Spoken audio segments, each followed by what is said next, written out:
grandes pues es iatrogénico, porque cuando le vamos a trasplantar a un paciente le queremos dar en la torre al sistema inmune para que no rechace el tejido. Entonces, como baja el sistema inmune, es más fácil que se infecte de este virus. El sarcoma de Kaposi asociado a VIH, lo vamos a ver principalmente en pacientes con VIH tipo 1. Lo vamos a tener en pacientes que tienen los factores de riesgo para tener VIH, entonces no hay por qué quebrarse la cabeza en eso. Típicamente se presenta en la piel, se va a presentar de una manera generalmente diseminada. Acuérdense del caso clínico que presentaron sus compañeros, donde tenían una distribución diseminada, y muy frecuentemente va a estar afectando órganos viscerales. Entonces, así como lo trae en la piel, puede haber en pulmón, en hígado y en otras zonas del cuerpo. Es de los sarcomas de Kaposi más agresivos, más que nada por esa distribución visceral. Entonces tiene un comportamiento realmente maligno, igual que el africano. En cuanto a la patogénesis, no me voy a meter mucho en que se aprendan todos los genes. Simplemente hay que conocer que el virus HHV8 posee algunos genes de latencia. Entre ellos, uno de los más importantes se llama LANA. Esto es un regulador a la baja de apoptosis, entonces ayuda a resistir la apoptosis, muy parecido a BCL2. Luego tenemos ciclina viral, que es una proteína que va a hacer la función de una ciclina normal, entonces ayuda a la progresión del ciclo celular. Entonces ya tenemos ahí dos factores que contribuyen al desarrollo del tumor. Y luego por este lado, si acaso hay que mencionar algo, voy a mencionar lo que es la interleucina 6, que es un factor que va a generar un estado inflamatorio crónico, que es otro factor contribuyente para el desarrollo del sarcoma. Entonces ahí tenemos, podríamos decir, el caldo de cultivo perfecto para que se vaya desarrollando un tumor. Morfológicamente lo vamos a dividir en tres tipos, que van a ser principalmente tres etapas. Entonces empieza como una etapa de parche, donde vamos a ver una lesión generalmente violácea. Puede estar distribuida en cualquier parte de la piel, dependiendo de dónde inicie. En este caso lo estamos viendo aquí en la región plantar. Se le tiene que tomar biopsia a esto, y en la biopsia esperamos que quien tomó la biopsia nos describa que el paciente tiene lesiones de tipo violáceo y nos ponga el diagnóstico diferencial, porque cuando vemos la biopsia pues no se ve gran cosa. Si acaso vemos un infiltrado inflamatorio perivascular que se podría confundir con una vasculitis. Entonces es muy importante la historia clínica para que el patólogo que está viendo esa biopsia pueda llegar a un diagnóstico correcto. Si no, le va a poner ahí un infiltrado inflamatorio perivascular y no le va a sospechar nada. A menos que sea un patólogo muy experimentado, especialista en dermatopatología y que tenga bastante experiencia, entonces lo va a detectar aunque no lo ponga nada. Pero, por ejemplo, si ustedes me mandan esto a mí, yo no voy a sospechar que es sarcoma de Kaposi. Ya mayormente podemos ver este infiltrado inflamatorio que le llamamos manguillos vasculares, pues está alrededor de estos vasos sanguíneos, que muy discretamente un dato patológico que nos podría orientar, si es que nos bajamos a ver los capilares, es que muchos de estos capilares terminan con una forma aguda o bordes agudos. En vez de ser capilares redonditos, se ven un poquito más angulados. Es un detalle muy fino para que los podamos ver. No se los voy a preguntar, nomás para que tengan idea de lo bonito que es patología. Luego pasamos a la etapa de placa, donde las lesiones empiezan a ser un poquito más elevadas, empiezan a ser confluentes. Eso quiere decir que si teníamos dos pequeñas manchas, ahora se están juntando. Si ustedes pasan la mano, se va a sentir un poquito más indurado, o sea, ya no más va a ser la piel, sino se va a sentir un relieve. Y cuando se toma biopsia, pues ya es un poquito más fácil sospecharlo. Esos vasos que estaban empezando apenas a proliferar, ahora se ven más notorios. Se ve un infiltrado inflamatorio alrededor de los vasos sanguíneos y ya es un poquito más fácil poder llegar al diagnóstico. Es más o menos la etapa en la que estaba el paciente que les presentaron en el caso clínico. Realmente el paciente del caso clínico estaba en una etapa entre placa y nódula. Obviamente esto lo dividimos en tres, pero es un proceso que va cambiando con el paso del tiempo. Ahí vemos nuevamente los vasos con bordes angulados, una proliferación celular alrededor, y Y luego tenemos la etapa nodular o tumoral. En esta etapa ya generalmente tenemos diseminado por todo el cuerpo este sarcoma. Si lo vemos así, muy probablemente al hacer una tomografía vamos a encontrar lesiones en órganos viscerales, porque ya es una etapa bastante avanzada. Y si se toma una biopsia, pues ya se ve un tumor propiamente dicho. Se ve una lesión totalmente tumoral que está invadiendo todo, que tiene bordes irregulares. A mayor aumento podemos ver una proliferación de vasos sanguíneos con muchas células que ya no están formando vasos sanguíneos fuertemente, bastantes mitosis, aquí tenemos por lo menos 2, y eso para un sarcoma ya es algo un poquito elevado en un solo campo. Los canales vasculares ya se ven mal formados, de repente hay glóbulos lladinos, ya vayan otras colecciones histológicas. Si ven esto y lo comparan con la imagen de la hematosis vacilar, son muy parecidos. Entonces, a veces uno puede confundir. Gracias a Dios tenemos un marcador de inmunohistoquímica que se llama HB8, que detecta proteínas del virus de herpes humano, y entonces, que es LANA. Y entonces cuando sale positivo, podemos decir que este paciente tiene sarcoma de Kaposi. De hecho, esta foto es en una etapa de mácula mancha. Entonces, fue porque alguien dijo, sospecho que puede ser sarcoma de Kaposi, y le hicieron una chacha. Entonces, desde la primera etapa ya se puede diagnosticar sarcoma de Kaposi, siempre y cuando pues, tengamos la información tuya. Y luego pasamos ya casi para terminar a los tumores malignos de los vasos sanguíneos. No hay mucho quebradero de cabeza. El principal tumor maligno de los vasos sanguíneos se llama angiosarcoma. Acuérdense, sarcoma es un sufijo que nos dice que este es un tumor mesenquimal maligno. ¿Sí? Entonces, si dice angio, es de vasos sanguíneos, y sarcoma, tumor mesenquimal maligno. Entonces, ya sabemos que es un tumor vascular mesenquimal maligno. Son tumores muy raros, entonces va a ser raro que ustedes lleguen a diagnosticar un angiosarcoma. Es importante solamente tener en cuenta características clínicas específicas de esto. Entonces hay pacientes que tienen mayor riesgo de desarrollar angiosarcoma. ¿Quiénes son? Personas que han sido expuestas a la radiación, personas que tienen linfangitis crónica, y generalmente estos pacientes que han sido expuestos a radiación y que tienen linfangitis crónica son el mismo paciente, que son pacientes generalmente con cáncer de mama, que les tienen que dar radioterapia y además les quitaron ganglios linfáticos y tienen edema del miembro torácico que no corresponde. Entonces, ese es uno de ellos. En otras zonas donde se puede ver, pues realmente puede ser en cualquier parte del cuerpo, porque en cualquier parte del cuerpo tenemos vasos sanguíneos. Entonces, en teoría, es un tumor que puede aparecer en cualquier lugar. ¿Sí? Lugares más frecuentes, pues puede ser en piel, tejidos blandos, y eso involucra grasa, músculo, aunque es muy raro que aparezca, pero puede aparecer. Hueso, glándula mamaria, corazón, pulmón, hígado, vaso y tiroides. Los que están marcados en negrita amarillo son los más importantes a tener en cuenta. En niños va a ser muy raro, o en adultos jóvenes es extremadamente raro que se presente un angiosarcoma. Por eso cuando tenemos un niño que tiene un tumor o una masita roja, decimos que es un hemangioma. Va a ser muy raro que vaya a tener un angiosarcoma. Pero si llega a tenerlo, va a ser bastante más agresivo que en un adulto. Y en un adulto es bastante agresivo, entonces va a ser un tumor muy agresivo. ¿Y se muere, verdad? Va a tener mal pronóstico. Bueno, ya esto está de más decirlo, surge de células endoteliales, de los vasos sanguíneos, eso puede ser cualquiera. Factores de riesgo que tenemos entonces, linfedema crónico, o sea, pacientes que les hicieron una resección ganglionar.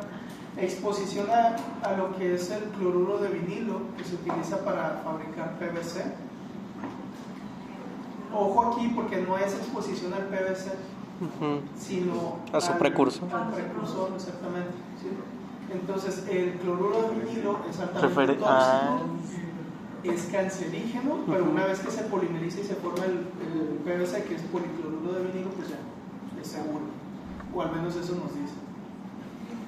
Quiero creer que sí, porque todo está lleno de PVC por todos lados. Tengan miedo. Radiación es otro, exposición solar pues puede ser, pero menos riesgo, y torotras, que era un medio de contraste que creo que ya no se usa, es uno de los pocos sarcomas que da metástasis a ganglios linfáticos. Acuérdense que la mayoría de los sarcomas tienen predilección por irse por vía hematógena solamente. Pero este puede irse por vía hematógena, pero también y puede por irse ganglios por vía linfáticos. Entra dentro de otro grupo de sarcomas que les llamamos sarcomas de diseminación linfática. Entonces está el sarcoma sinovial, el sarcoma de células claras, gangliosarcoma, sarcoma epitelioide y el sarcoma histiocytic maligno. Entonces se puede aprender la mnemotecnia script y pregunta de examen de patología de patología. Bueno, pregunta de Word. Bueno, ¿Preguntan así todo o cómo lo preguntan? Estoy con pregunta de Word. Cuando vas a ser patólogo, haces con antecedentes de cáncer de mama. Entonces, bueno. Y si aparece en el hígado, lo podremos asociar a exposición a arsénico, exposición a torotras o exposición a cloruro de vinilo. Ahí le tendré que modificar porque no es realmente PVC, sino a su precursor. ¿Okay? Bueno, morfológicamente, si algo se tiene que aprender es que es una proliferación vascular irregular maligna. Y ya se saben todos los datos de malignidad: hay atipia, hay mitosis, hay anisonucleosis, y se puede ver de hecho bastante poco diferenciado como este. Si yo viera esa imagen y no me dicen ningún dato del paciente, yo pensaría como primera opción melanoma, antes que angiosarcoma. Okay. Entonces se ve bastante feo. ¿Cómo se ve la imagen? La imagen de un angiosarcoma, ¿cómo se ve? De un angiosarcoma. Este es un angiosarcoma. Pero así, en la piel completamente. Clínicamente se va a ver como una tumoración. Si llega, normalmente aparecen tejidos profundos, entonces lo vas a ver como una masa. Si apareciera en piel, dependiendo de la profundidad, dependiendo de la profundidad, se va a ver como una lesión roja, no tan intensa como esta, como un nódulo, y es de crecimiento rápido. Eso hay que tener en cuenta. O sea, son tumores de crecimiento rápido. Entonces, pero ya todo depende de la profundidad. Si está muy profundo, no te va a dar tanto, como diríamos, una masa así tan obvia. Si no tiene muchos canales vasculares, pues tampoco va a ser muy roja la lesión. Entonces, todo depende de qué tanta proliferación tiene de canales vasculares, porque puede ser que sea un tumor sólido. Si se fijan en este, por ejemplo, tiene uno que otro canal vascular, pero este es totalmente sólido. O sea, son puras células malignas que ya no están haciendo nada. Aquí tenemos este otro, este está muy vascularizado, entonces en teoría debería ser un tumor más rojo. Bueno, aquí pueden ver los canales vasculares irregulares también. Entonces, Todo lo rojo es sangre, son eritrocitos. Ah, okay. Pueden aparecer en cualquier lugar, entonces aquí tenemos un angiosarcoma del corazón. Como es un tumor que muchas veces se va a ver poco definido, tenemos que tener la sospecha y hacerle marcadores de inmunohistoquímica para vasos sanguíneos. Entonces ahí le podemos pedir hay una serie de marcadores que se pueden usar, pero uno de los que más frecuentemente se usa se llama CD31. Ya lo hemos mencionado anteriormente. El CD31 es una molécula de adhesión que ayuda en la migración o en la transmigración endotelial de los leucocitos. Otro nombre que tiene es PECA. ¿Se acuerdan de PECA? Sí.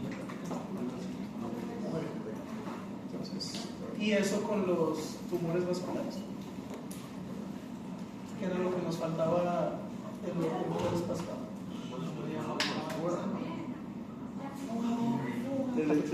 Galicia, ¿a qué huele?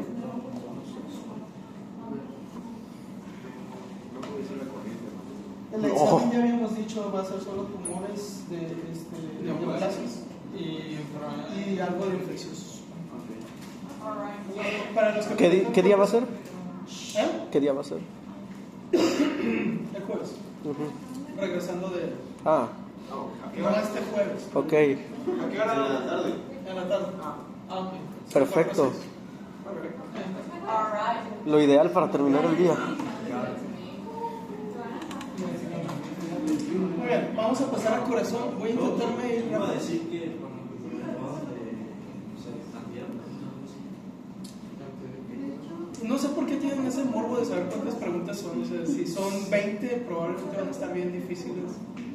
Si son 100, tal vez van a estar todas bien difíciles. Va a estar complejo. Vamos a hacer como unas 50 más o menos. quizás un 80%.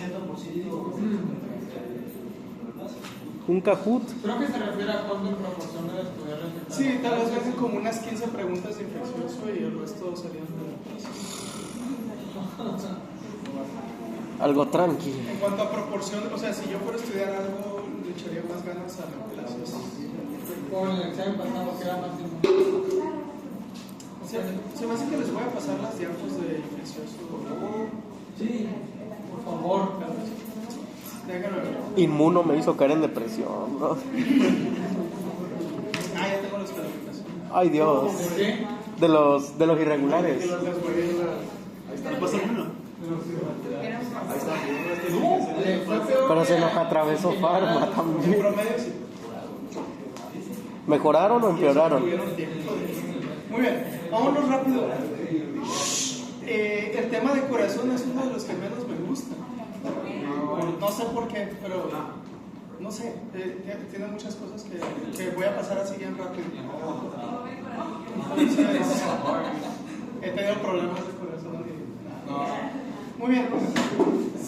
Como repaso de lo que ya han visto en anatomía, puntos importantes, algo que es importante para un patólogo, saber más o menos el promedio de peso del corazón, que es alrededor de unos 300 gramos. Entonces, en hombres va desde 280 a 340, también depende del libro que agarren, o de la serie de autopsias que estén revisando, pues es más o menos, o sea, 300 gramos, ahí está. ¿Por qué no sirve esto? Porque si yo tengo un corazón que pesa 450, 500 gramos, este paciente obviamente tiene una cardiomegalia. Entonces nos guiamos mucho por el peso. Obviamente también es importante el peso del paciente para poder guiarnos. Si el paciente es alguien de Islandia que mide 3 metros y pesa 200 kilos, pues obviamente el corazón va a ser. ¿Lo pones en el peso por una persona? Se lo quitas al paciente y lo pones en una báscula. Así, gracias. De vivos. ¡Qué fácil! No se puede. Obviamente no. Pero yo no veo pacientes vivos. No, cuando hacemos autopsias pesamos todo y lo medimos. Medimos el grosor de las cavidades, o sea, de los ventrículos y las aurículas. Medimos la circunferencia de las válvulas. Toma mucho tiempo.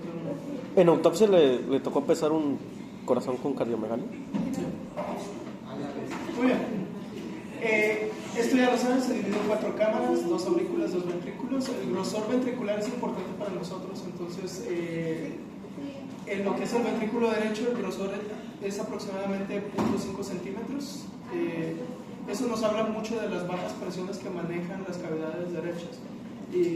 Si no quieren batallar con esto, algo que a mí me ha servido para entender el funcionamiento del corazón es saber que el corazón se divide en un lado derecho y un lado izquierdo, y que la circulación en el cuerpo, realmente tenemos 2 circulaciones. Una es la circulación sistémica y la otra es la pulmonar. Entonces, el corazón derecho está diseñado para la circulación pulmonar y el corazón izquierdo para la circulación sistémica. Como el corazón derecho solo tiene que llevar sangre a los pulmones, la presión que maneja es muy baja. Además, los pulmones pues están a la misma altura del corazón. En cambio, la circulación sistémica tiene que distribuir la sangre a todos lados. ¿Y cuál es el problema? Que tenemos la cabeza arriba del corazón. Entonces, las presiones que maneja el corazón izquierdo son más altas. Y si tiene que vencer presiones más altas, entonces tiene que hacer más trabajo el corazón izquierdo y entonces tiene que estar más fuerte. Y si va a estar más fuerte, pues va a estar más ponchado. Entonces, el grosor del ventrículo izquierdo en promedio es alrededor de 1.5 centímetros. Un aumento en el grosor, dependiendo del paciente, pues nos podría orientar a que tiene una patología, que es una hipertrofia cardíaca. Entonces, hipertrofia. Es común en pacientes con hipertensión y otros problemas que vamos a ver ahorita. Entonces, no más así como introducción. Pero eso es Llegan a tener una hipertrofia, pero le llamamos fisiología. Por ejemplo, la que es buena por el ejercicio, también aumentaría. Sí, aumenta, pero no de una manera exagerada. Ahorita vamos a hablar un poquito de eso. Acuérdense que hay 3 capas, entonces tenemos de afuera hacia adentro el epicardio o pericardio, depende de quién sea que se nos está diciendo. Aquí hay una arteria coronaria. Luego tenemos el miocardio, que es todo lo rosita que se ve, y luego el endocardio. El endocardio es una continuación del endotelio. Son las mismas células, solo que en el corazón. No hay mayor diferencia que eso. Ese es un punto importante. Muy bien. Este es el ventrículo izquierdo. Compárenlo con el grosor del ventrículo derecho. Si se fijan, esta barrita mide 2 milímetros. Entonces aquí tenemos 2, 4, 6, 8 y ahí ya empezó la cavidad. Los otros son músculos papilares que sostienen a las cuerdas tendinosas del corazón. ¿Se acuerdan de todo eso de la Sí. En cambio la barrita mide 5 milímetros y entonces imagínense todo el grosor del que el grosor lo mediríamos realmente más o menos hasta esta altura aproximadamente, pero sí es como 1.5, un poquito más. Histológicamente, pues lo único que vamos a decir es que está compuesto principalmente de músculo estriado, la unidad funcional, ¿cómo le llamamos? Sarcómero. Y es exactamente igual que el músculo esquelético. Puntos importantes: dentro de la célula cardíaca tenemos varias proteínas que forman a la célula cardíaca. Entre ellas tenemos troponinas, tenemos miocinas, tenemos actinas. De las troponinas, principalmente el corazón, vamos a decir que tiene troponinas especiales, que son troponinas cardíacas. Entonces es una proteína, podríamos decir, un poco diferente a las troponinas que hay en el músculo esquelético. Y eso es importante reconocerlo, porque si hay algún daño en la célula, o sea, si se muere la célula, si tiene necrosis, ¿qué va a pasar? Va a liberar sus proteínas y van a empezar a circular en la sangre. Entonces, si yo sé que el paciente tuvo un infarto, o si quiero confirmarlo, puedo medir niveles de troponinas cardíacas, que no deberían de estar elevadas, pero si empieza a haber una elevación por arriba de lo normal, quiere decir que hubo liberación de esas troponinas del músculo cardíaco y lo interpretamos como una necrosis del músculo cardíaco, o en otras palabras, un infarto. Doctor, ¿esos son las pruebas de laboratorio que se conocen como enzimas cardíacas? Enzimas cardíacas en parte es la troponina. Yo me acuerdo que en el CKMB es el otro. En el Congreso dijeron, justo preguntaron eso y sí respondieron eso, pero al final como que era otra la respuesta. Pues no sé, es que depende de lo que haya preguntado, porque también tenemos creatinina-fosfoquinasa, que es la CKMB. Entonces, dependiendo si preguntó cuáles son las primeras en elevarse o cuáles son las más específicas. ¿Y cuáles son las primeras? CKMB generalmente. Y hay otra que no me acuerdo cómo se llama, pero ahorita la vamos a ver. Pero más específico que vamos a tener son estas, las troponinas. A menos que haya salido un artículo nuevo. Por eso les digo, no me gusta acá. Además, no sé qué tanto show le hacen a los cardiólogos. Siempre, es cardiólogo. Y es como, solo tienen que saberse el corazón, o sea, y ni siquiera tienen muchas células.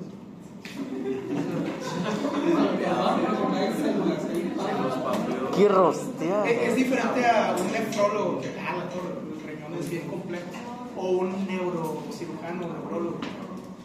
Un cardiólogo, o sea, es una tubería y una bomba, o sea. Pero bueno, pero siempre al cardiólogo le hace mucho. No sé qué tengo control. Es un trauma de poder estudiar. Cardiólogo me lo Muy bien, en cuanto a condiciones patológicas que van a causar un corazón roto, puede ser una falla de la bomba, puede ser obstrucción del flujo, puede ser regurgitación del flujo, un cortocircuito en el flujo, o sea, lo que le llamamos comunicación interventricular, interauricular, o otros. Pueden ser trastornos de la conducción cardíaca o rotura del corazón. Por ejemplo, cuando la novia les dice, no eres tú, soy yo, no creas que es para ver a otras personas, simplemente necesito tiempo. ¿No les han dicho esas cosas? Hay un poco de anécdota en el meme. Y entonces uno termina así. Tremendo proyecto. Entonces vamos a abordar las enfermedades del corazón desde esta perspectiva. En otras palabras, si yo hago un cuadro sinóptico, podría corazón, alteraciones que puede tener, falla de bomba, y entonces eso lo dividiríamos en dos tipos, por disfunción sistólica o disfunción diastólica. Luego hago otra ramita y le pongo obstrucción del flujo, es otra enfermedad que puede tener, y este puede ser por lesiones que eviten que la válvula se abra bien o un aumento en la presión ventricular, que generalmente pues es por hipertensión. Luego, otra enfermedad, regurgitación del flujo, eso es por incompetencia valvular, o sea, la válvula no se cierra cuando se contrae el corazón, hay flujo hacia otro sitio. Puede ser también una patología por cortocircuito en el flujo, que ya dijimos, es una comunicación entre una cámara y otra que no debería de haber. Y trastornos de conducción, pues son alteraciones en el sistema de conducción cardíaco, que son bloqueos y arritmias y otras patologías que no vamos a ver aquí en la clase. Lo vamos a dejar para cardio. Y rotura del corazón o de un gran vaso, que pues ya es, digamos, un infarto, puede haber rotura del corazón y ya no va a ser. Y rotura de grandes vasos, pues ya lo vimos en la clase anterior. Vamos a empezar con insuficiencia cardíaca. La gran mayoría de las veces la insuficiencia cardíaca va a ser una insuficiencia cardíaca izquierda, la gran mayoría de las veces, y cuando tenemos insuficiencias cardíacas derechas, la gran mayoría de las veces es causada por una insuficiencia cardíaca izquierda. Entonces hay que tener en consideración esto. Como les digo, para ser cardiólogo hay que pensar como plomero. Entonces, si yo tengo algo que está impidiendo el flujo de salida del corazón, este corazón va a tener que trabajar más, y si no logra vencer esas resistencias, ¿qué va a pasar? Va a haber un regreso de la sangre hacia la tubería que estaba antes. ¿Cuál es el órgano que está aquí? El pulmón. Entonces, una insuficiencia cardíaca izquierda, primero, va a tener problemas para distribuir sangre, va a haber una acumulación de esa sangre en el corazón izquierdo, se va a estancar en los pulmones, y una vez que se estanca en los pulmones, hay aumento de la presión en los pulmones y empieza a afectar al corazón derecho. Cuando el corazón derecho se empieza a afectar, entonces, ¿cuáles van a ser las zonas afectadas? Hígado. Y acá lo vamos a ver muchas veces en el paciente como ingurgitación tubular. ¿Sí? Entonces, ahí tenemos varias cosas que pueden ir pasando poco a poco. Entonces, en cuanto a la insuficiencia cardíaca, cuando hablamos de disfunción sistólica, puede ser un problema en la contracción del corazón, que puede ser, por ejemplo, un infarto, donde el paciente, pues, digamos, si tenemos 100% del corazón, tengo un infarto que condiciona pérdida del 30% del tejido cardíaco, ese corazón ya no se puede contraer a su 100%, va a ser un 70%, no va a seguir realizando el mismo esfuerzo que antes. Una hipertensión arterial causa aumento de las resistencias vasculares periféricas, y entonces ese corazón va a tener que vencer esa resistencia. En cuanto a la disfunción diastólica, es por una inadecuada relajación. Podría ser, por ejemplo, algo que esté comprimiendo el corazón, como una pericarditis constrictiva, que no deje que el corazón se expanda adecuadamente. Entonces no hay un buen llenado, y entonces la sangre que sale va a ser menos de la que debería de ser. Entonces ahí tenemos varias causas de disfunción diastólica. También puede ser por una disfunción valvular. ¿Eso qué puede hacer? Número uno, que la válvula no se abra adecuadamente, o que la válvula no se cierre adecuadamente cuando se tiene que cerrar. Y a veces pasan las dos cosas al mismo tiempo. O puede ser iatrogénica. En cuanto a causas iatrogénicas que alteran la disfunción diastólica, típicamente se le llama en los hospitales encharcar al paciente, que es cuando le dan líquidos de más a un paciente que no puede administrar esos líquidos adecuadamente. Entonces hay que tener mucho cuidado con los pacientes que tienen insuficiencia renal y otras alteraciones, porque si se les da líquido de más, ese corazón va a tener que bombear más volumen y se va a cansar. En cuanto a mecanismos compensatorios, está el mecanismo de Frank-Starling, que sigue una regla muy básica de la contracción muscular. Mientras más se distiende el músculo en relajación, más fuerte va a ser la fuerza de contracción. Entonces, en un inicio, el corazón lo que intenta hacer es relajarse un poco más para poder tener más fuerza de contracción. Eso lo saben los que van al gimnasio. Les dicen, estira todo lo que puedas antes de... Bueno, en algunas ocasiones. Entonces, con el tiempo esto ya no va a poder ser suficiente. Hay que tener en cuenta que estos sistemas compensatorios se van a ir desgastando o van a entrar en un círculo vicioso, dependiendo del sistema que sea. Otro sistema compensatorio es la activación de sistemas neuromorales, o sea, activación del sistema simpático, se libera la norepinefrina, o activación del sistema renina-angiotensina-aldosterona. A final de cuentas, tenemos que entender que si el paciente no le está llegando, no hay una buena función cardíaca, donde no hay buena distribución de sangre, no va a llegar suficiente sangre a los riñones, el riñón lo va a interpretar como necesitamos mejorar el flujo sanguíneo. Y la intención del riñón es buena, producir más renina, que va a final de cuentas captar más sodio por el sistema de la aldosterona, aumentar el volumen, y lo otro es aumentar la resistencia vascular periférica para que llegue mejor la sangre. Pero al mismo tiempo eso es un problema porque el corazón va a tener que vencer ahora más resistencia y se entra en un círculo vicioso que va a estar afectando al corazón. No me preguntan tratamientos, se los adelanto, ¿okay? Entonces, se los preguntan a un internista. Finalmente vamos a tener una hipertrofia compensatoria. El corazón dice, pues tengo que hacer más trabajo, pues voy a tener que ponerme más fuerte. ¿Cuál es el problema con esto? Hay una hipertrofia, pero esta hipertrofia, a pesar de que aumenta la masa cardíaca, no aumenta la vascularización del corazón. Entonces, hay más músculo, pero no hay suficientes vasos sanguíneos para que llegue sangre a ese músculo. Entonces, es una hipertrofia que no va a ser muy funcional, que digamos. Me gusta mucho compararlo con un fisicoculturista que no se puede picar la espalda porque pensamos que está muy rígido, ¿no? Entonces, bueno, pasa algo parecido con el corazón. De hecho, esa hipertrofia va a empezar como una hipertrofia concéntrica. Entonces, ¿qué pasa con el volumen del corazón si esta hipertrofia está cerrado? Pues va a disminuir. Y entonces ahora va a poder mandar menos volumen.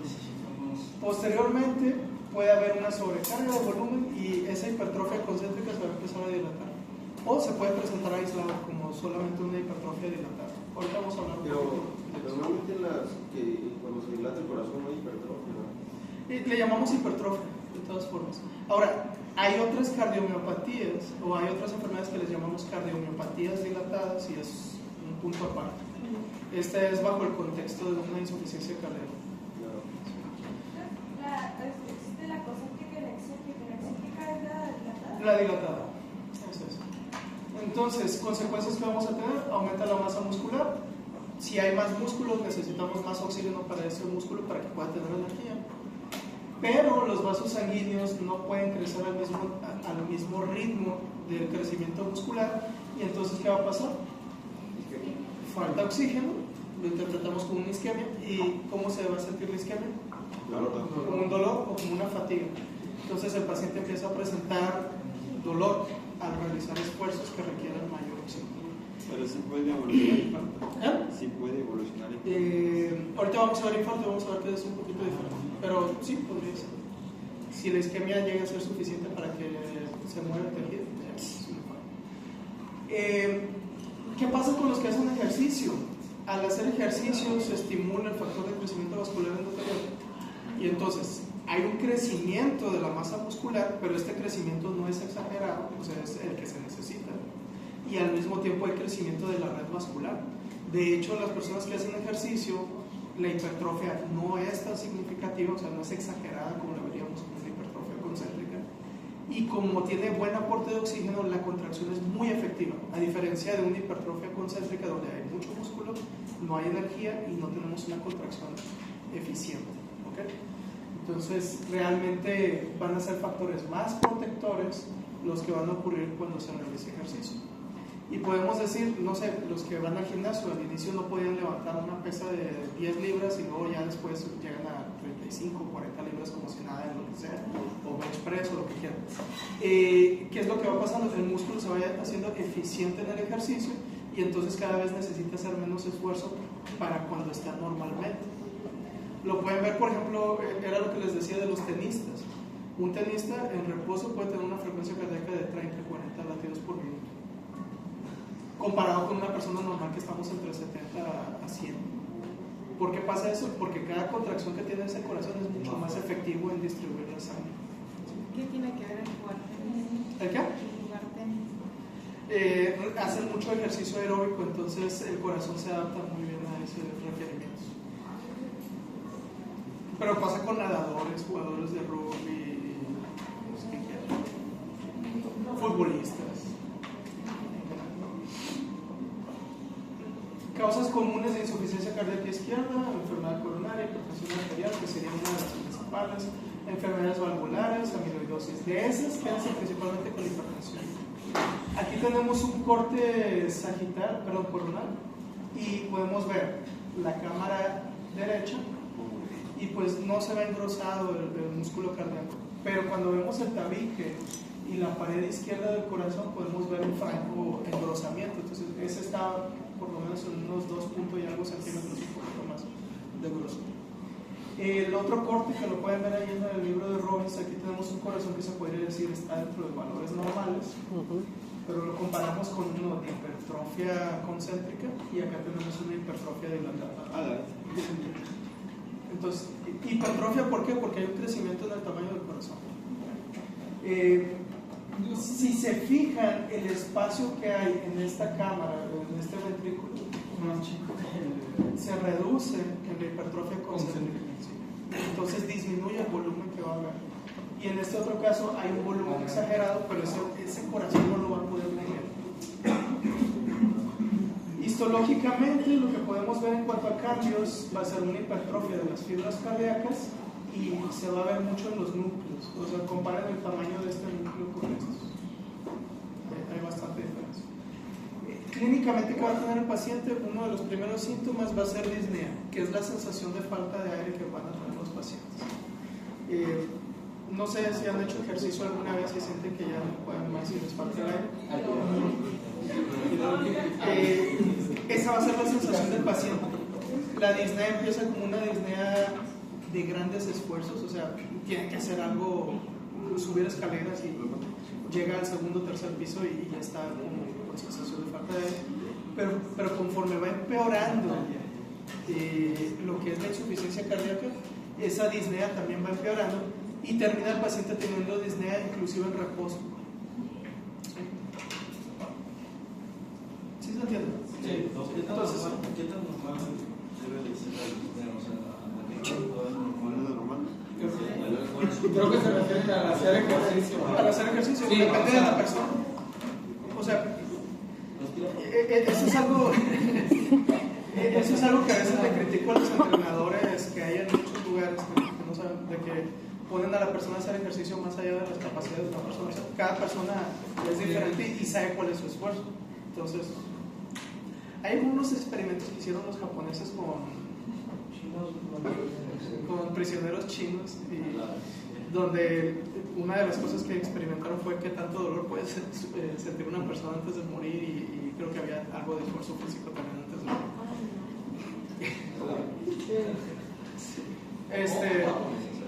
Japoneses. De hecho, doctor, ¿sabe usted que por esos experimentos también saben cuánto porcentaje de agua tiene el cuerpo humano? No sé. No creo que ellos experimentaron eso. Pues no lo ¿Le sacaron el agua a la gente? No te creo. No. Le escribieron como pasita. Misinformation. Muy bien. Misinformation. Hay que tener en cuenta algo. Real. Va a haber una congestión pulmonar, o sea, una congestión vascular pulmonar, y entonces, ¿qué va a pasar con la presión dentro de los capilares alveolares? Va a aumentar. Entonces, si se acuerdan de las leyes de Starling, si aumenta la presión hidrostática, ¿qué va a pasar? Baja la presión. Hay salida de líquido Hay hacia salida. un tercer espacio. ¿Sí? Y entonces eso se interpreta como edema pulmonar. Entonces los pacientes manifiestan edema pulmonar. Aquí lo podemos ver, estos son espacios alveolares que están llenos de un líquido proteináceo.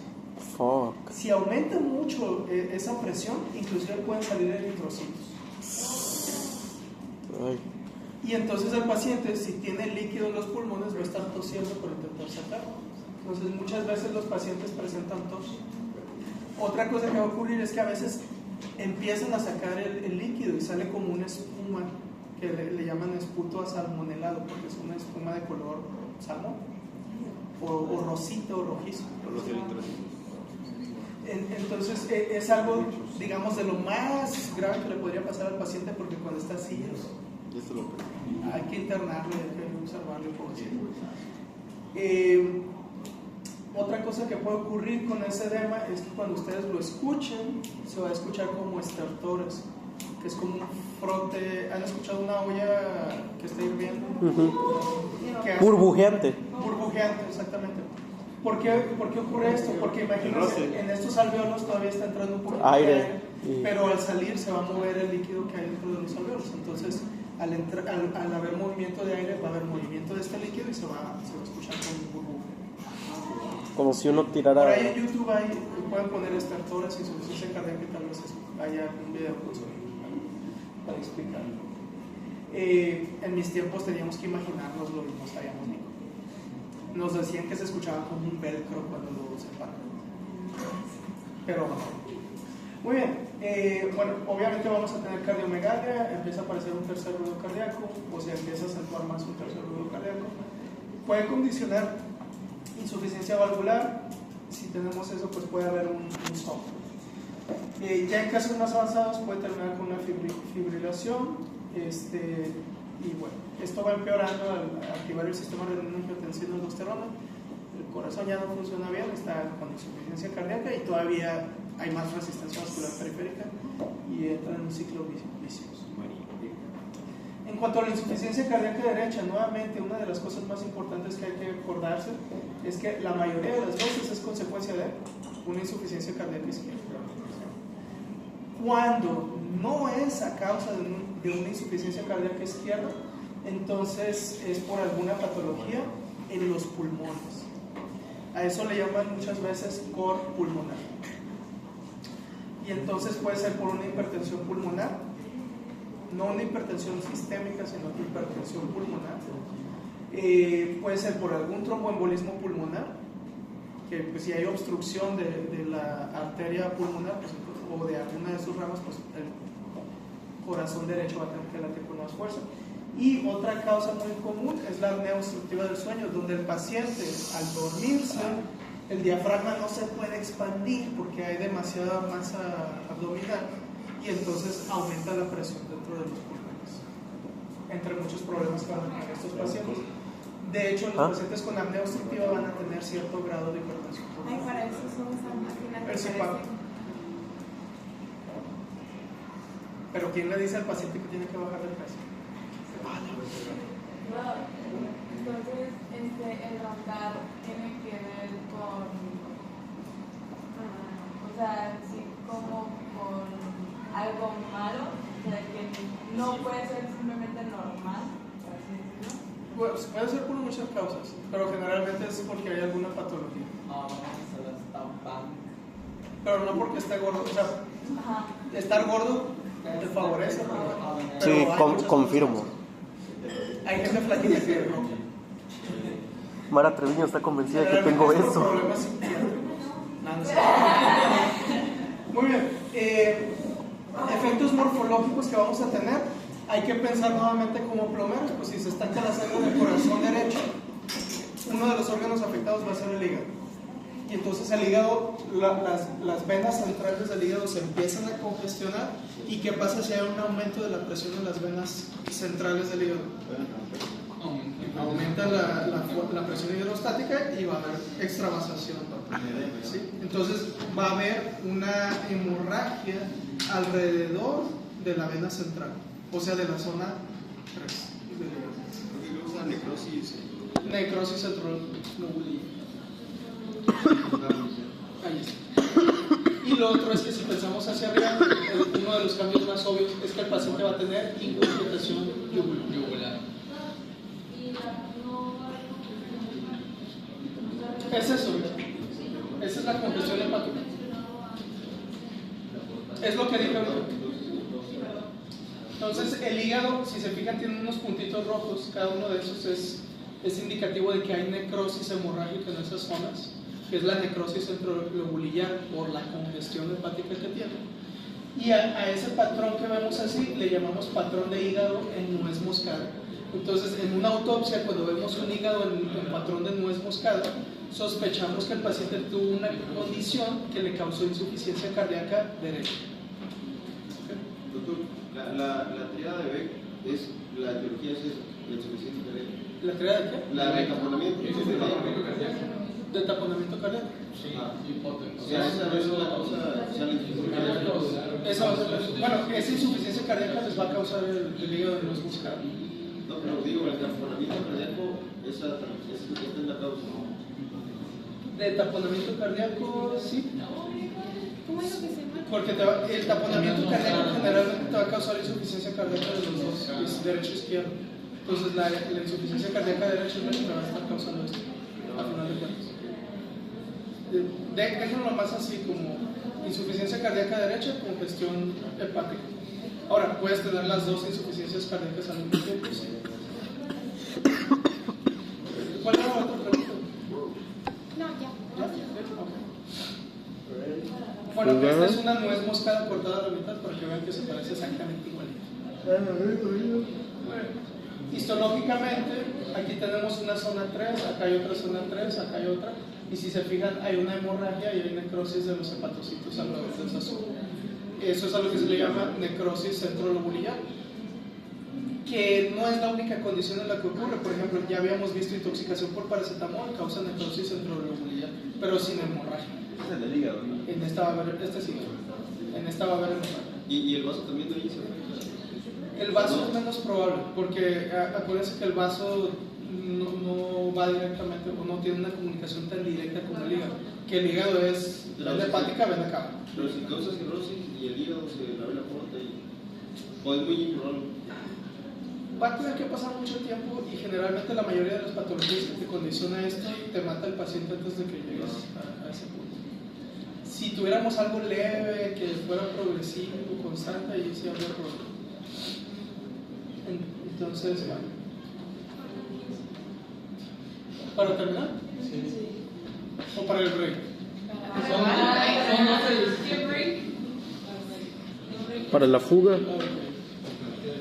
Vamos a pasar a enfermedades cardíacas congénitas. Lo van a ver en pedio, lo van a ver en cardio otra vez. Y muy a fondo. Entonces ahorita nomás voy a presionar los puntos a tener en consideración ahorita. Generales. De las insuficiencias, perdón, de las malformaciones cardíacas, estas, bueno, ya su nombre lo dice, se van a presentar al nacimiento. Son bastante frecuentes. Hay que tener en cuenta esto, que es el periodo sensible de formación del corazón. Entonces, cuando el embrión está en mayor riesgo de presentar una alteración cardíaca, entre la tercera y la cuarta semana. Bueno, podemos dar inclusive un poquito más a la décima. Esto es muy importante en consideración de si tenemos algún fármaco que causa malformaciones o alteraciones, entonces hay exposición a esas. Los factores etiológicos, la gran mayoría de las veces cuando hay una malformación es de origen desconocido, el 90% de las veces. Luego tenemos exposiciones ambientales, entonces es presencia de rubiola materna, por ejemplo, entre ese periodo sensible. Exposición a teratógenos, que pueden ser medicamentos o pueden ser sustancias tóxicas, diabetes materna es otro factor, y luego tenemos factores genéticos que son también bastante comunes. Si se acuerdan, trisomía 13, 18, trisomía 21, generalmente están afectados. También trisomía 15. No me acuerdo cuál es el nombre. La más común es la trisomía 21, porque es la más frecuente. Sí, ¿verdad? ¿O Patao? A ver, está Edwards. Edwards es 18. 13 es Patao. Patao es 13. Es 15. No es que la dicen trisomía 15. ¿De generación Prada,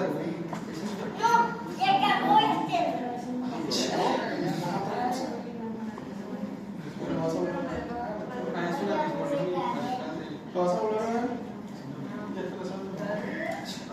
Muy bien. Entonces, eso con las malformaciones generalmente va a ser síndrome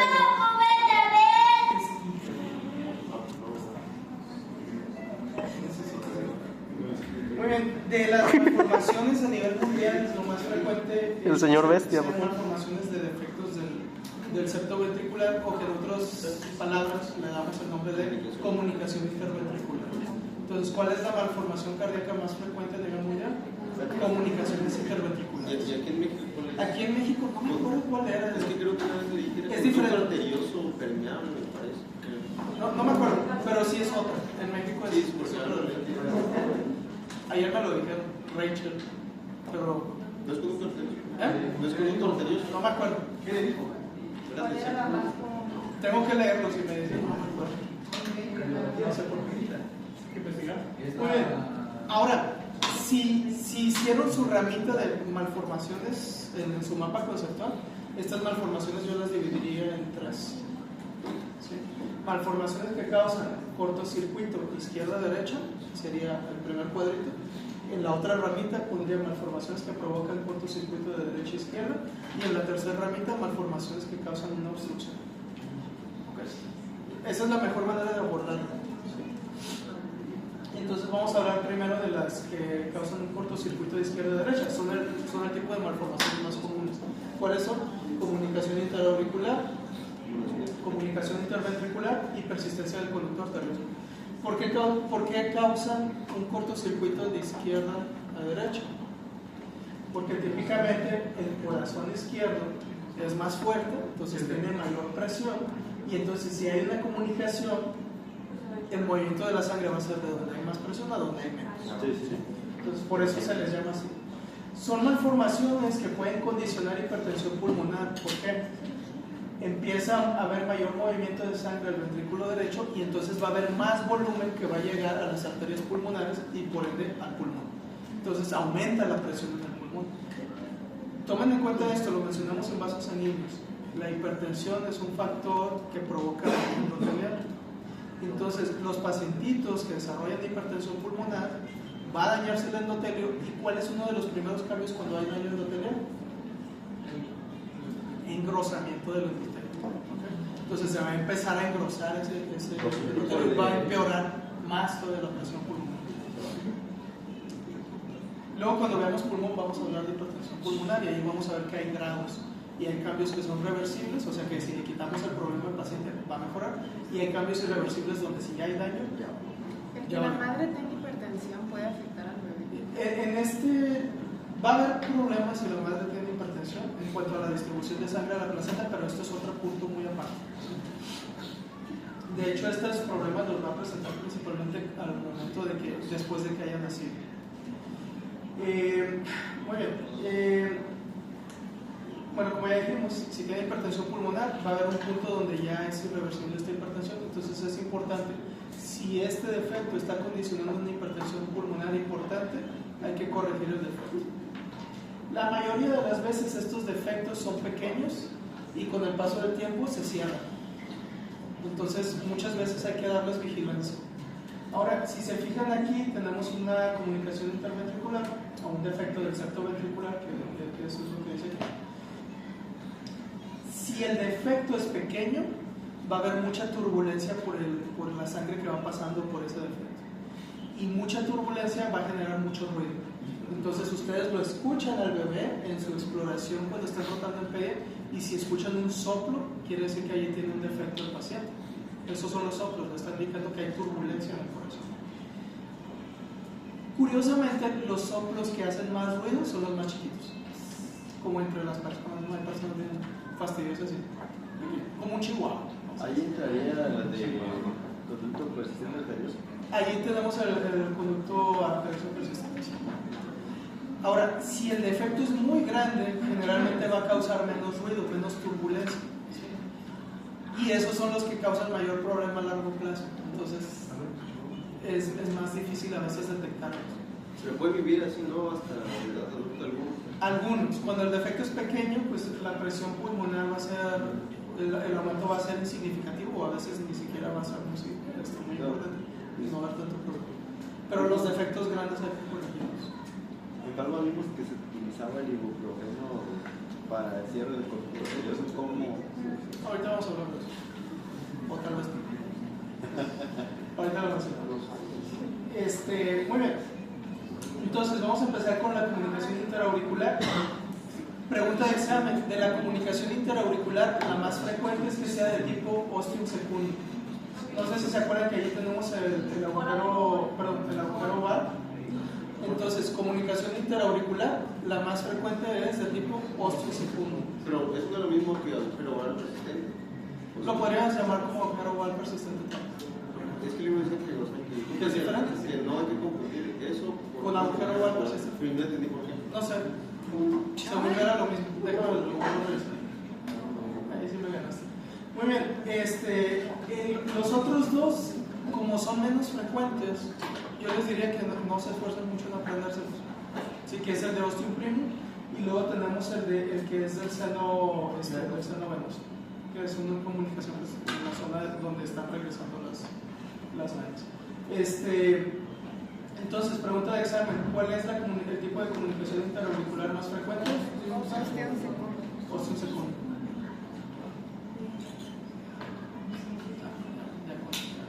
Muy bien, ahora, estos pacientes muchas veces es muy insignificante el aumento de la presión pulmonar, porque típicamente las dos aurículas manejan presiones muy parecidas, entonces no va a haber clínicamente mucho significado. A diferencia de la comunicación interventricular, es menos frecuente que ocurra una corrección, pero como clínicamente no es un gran problema, entonces el paciente puede llegar a una etapa adulta y saber que tiene su comunicación interauricular y todo tranquilo. Luego tenemos las comunicaciones interventriculares, ya dijimos, de todas las malformaciones cardíacas a nivel mundial, que es la más frecuente. Pregunta de examen. Típicamente va a ser casi siempre hacia la zona inferior, donde está la región basal del tabique interventricular. Depende del tamaño de la comunicación o del tamaño del defecto. Puede que sea algo clínicamente significativo o puede ser que sea algo poco significativo. Si es pequeño el defecto, muchas veces los pediatras prefieren tener en vigilancia al niño porque muy probablemente se cierra. ¿Sí? Si son defectos grandes, allí sí hay que intervenir para hacer una corrección de ese defecto, porque si lo dejamos avanzar mucho tiempo, eso va a condicionar hipertensión pulmonar. Entonces ahí los pediatras, los que revisan esto, tienen ciertos criterios ecográficos, se le hace una ecocardiografía y se miden parámetros para ver el flujo que está teniendo de una cámara a otra. Otro punto importante con esto, pues principalmente defectos grandes, pues pueden condicionar hipertensión pulmonar. Y en muchas ocasiones, cuando ya está establecida la hipertensión pulmonar, empieza a ocurrir otra situación, que es que se empieza a fortalecer más lo que es el ventrículo derecho, y entonces el cortocircuito cambia. Y ahora, en vez de pasar la sangre de izquierda a derecha, va a empezar a pasar de derecha a izquierda. Eso ya en etapas avanzadas, cuando dejamos bastante. Del conducto arterioso persistente, su nombre lo dice, de qué consiste la patología, que es una persistencia del conducto arterioso. Ahora, la exposición a oxígeno o a concentraciones más altas de oxígeno cuando el bebé nace, eso es lo que va a hacer inducir el cierre del conducto arterioso. Las prostaglandinas retrasan el cierre de este conducto arterioso. Y entonces, si ustedes recuerdan, los AINES son medicamentos que inhiben esta producción de prostaglandinas. Es por eso que el ibuprofeno, la indometacina y otros AINES se pueden dar para cerrar el conducto arterioso. Algo más importante que eso, hay ciertas malformaciones cardíacas que dependen del conducto arterioso para que el paciente esté vivo. Entonces, si el pacientito tiene, por ejemplo, una transposición de grandes vasos, es más importante evitar darle aire y administrarle prostaglandinas para mantener el conducto arterioso en lo que se hace la corrección. Ahorita lo vamos a ver. Clínicamente, cuando el corazón izquierdo lata, pues entonces va a salir la sangre y va a pasar a lo que son las arterias pulmonares, y entonces ese flujo que está teniendo, cuando el corazón derecho lata, pues va a pasar esa sangre hacia el otro lado, nos va a dar un soplo que le llaman soplo maquinario. Entonces eso es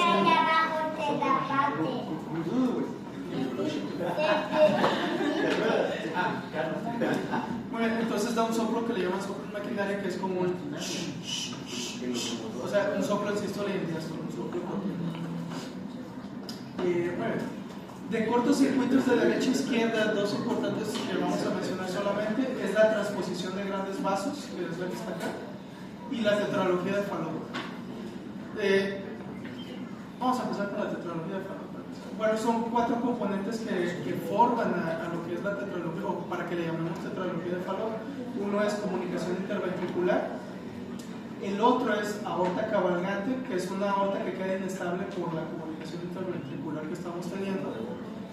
Lo otro es la estenosis de la arteria pulmonar. Entonces, si está estenosado, ¿qué va a pasar? El corazón derecho no va a poder vencer las presiones y entonces se va a tener que hipertrofiar. Entonces vamos a tener principalmente una hipertrofia del ventrículo derecho. Al volverse hipertrófico, la punta del corazón o el ventrículo izquierdo va a sufrir un desplazamiento hacia la izquierda. Y eso nos va a dar un cambio radiológico que se le llama corazón en forma de botita. Entonces, aquí tenemos el corazón en forma de bota. Si tienen poca imaginación, se usa. Entonces, acá está el ventrículo izquierdo y todo esto sería el ventrículo derecho que está hipertrofiado. ¿Para si lo ven? Esa es una imagen radiográfica muy típica y de hecho viene muchas veces en casos clínicos como pista para la clínica depende del grado de obstrucción del flujo. Tienen algo muy característico algunos de estos pacientes. Cuando nacen no hay tanto problema, pero típicamente se los presenta como un bebé que se pone cianótico cuando llora. Entonces el bebé empieza a llorar y se empieza a poner azulito. Además de eso, cosas que pueden ocurrir, bueno, la cianosis va a empeorar con el paso de la edad, y si tenemos un paciente con cianosis, eso va a estimular para que haya más producción de eritropoyetina para poder distribuir mejor el oxígeno, y entonces los pacientes van a desarrollar policiclemia. Un punto importante con estos problemas es que como hay estenosis... ¿Puedo comer mi lunch? ¿Sí? No. Come. Entonces, como hay estenosis pulmonar, la sangre no se está yendo a los pulmones, el paciente no desarrolla hipertensión pulmonar. Punto importante también para tener. No desarrolla. No desarrolla. No. Importante. Y la comunicación ya no se da de izquierda, no, de derecha a izquierda, sino de izquierda a derecha, ¿no? Está de derecha a izquierda. Típicamente va a ser de derecha a izquierda. Pero cuando es leve, tendría que ver, o sea, dependiendo de qué tan grave es la comunicación interventricular que está teniendo. Pero generalmente, como está esa resistencia a la salida del flujo sanguíneo por la arteria pulmonar, el corazón derecho gana. Se va a fortalecer durante todo el periodo embrionario. Recuerden que antes de nacer, pues el bebé está teniendo la sangre oxigenada de la mamá. Entonces, la alteración en la estenosis de la arteria pulmonar pues no va a condicionar mayor problema durante el desarrollo fetal, más que la resistencia que tiene que vencer esa y ya para terminar, hablando de transposición de grandes vasos, este es un tema muy curioso porque los pacientes pueden tener transposición de grandes vasos y luego hay una serie de alteraciones o malformaciones que van de la mano con este problema, donde por ejemplo podemos tener dextrocardia, o también se le puede llamar situs inverso, que puede ser solamente del corazón o puede ser de todos los órganos. Entonces podemos tener, hay diferentes grados de cambio, de rotación, donde podemos tener un paciente con el hígado del lado izquierdo y el vaso del lado ¿Y eso derecho. afecta o no? Depende. Bueno, pero la mayoría se muere. hablando de eso, afecta de esos problemas de rotación, depende. En cuanto a transposición de grandes vasos, sí afecta. No, o sea, sí. ¿Por qué tenemos problemas? Vamos a irnos con la circulación. Llega la sangre sistémica a la aurícula derecha, pasa al ventrículo derecho y luego se va por la boca a la circulación sistémica. Regresa a la aurícula derecha, pasa al ventrículo derecho y vuelve a la circulación sistémica. Entonces ahora tenemos la circulación sistémica y la circulación pulmonar de manera aislada. La sangre que hay en la aurícula izquierda pasa al ventrículo izquierdo y luego pasa a las arterias pulmonares. Y luego regresa por las venas pulmonares ¿a dónde? ventrícula izquierda y luego ventrícula izquierda. Entonces, La sangre no está tenemos aislados las dos circulaciones. ¿Qué es lo que pasa? Cuando se contrae el ventrículo izquierdo, parte de esa sangre oxigenada va a pasar a la circulación sistémica a través de qué? Del conducto arterioso. Entonces, cuando el bebé nace, si se cierra ese conducto arterioso, ese bebé se muere. Hoy. La corrección de ese defecto de transposición de grandes vasos tiene que ser inmediata o lo más rápido posible. Y mientras atiendes al paciente y le haces la corrección, pues tienes que mantener el conducto arterioso permeable. Y eso se nota casi enseguida cuando nace. Se tiene que